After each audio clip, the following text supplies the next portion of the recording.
এরকম করে সাজে টেজে কই যাও? বান্ধবীর বাসায় যেতেছি।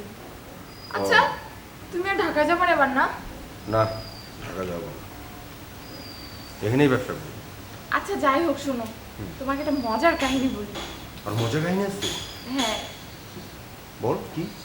আমার কলেজের দুইটা মেয়ে আছে, দারুণ সখ্যতা দুজনের মধ্যে, কিন্তু সমস্যা হলো একটাই। কি সমস্যা? একটা ছেলে দুজন কি প্রেমের ফাঁদে ফেলছে। মানে? মানে দুজনই একটা ছেলের সাথে প্রেম করছে। না, এটা একেবারেই ঠিক না। সেটাই তো। এখন কি অবস্থা? এখন আর কি অবস্থা, দুজনেরই মন খারাপ। হ্যাঁ, মন খারাপ তো হয় স্বাভাবিক। একটা মেয়ে না দুইটা না, দুইটা মেয়ে একটা ছেলের সাথে প্রেম করবে, এটা মন খারাপ হবে না? আচ্ছা বলো তো ভাইয়া, সব ছেলেরা এরকম কেন হয়? এটা কিন্তু তুই একটা ভুল বললি, কিন্তু সব ছেলেরা এরকম না।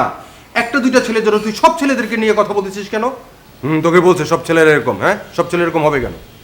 সব ছেলেরাই তো এরকম, একসাথে অনেকগুলো মেয়ের সাথে প্রেম করে বেড়ায়। আমার বিশ্বাস হয় না এটা, সব ছেলেরাই একই রকম।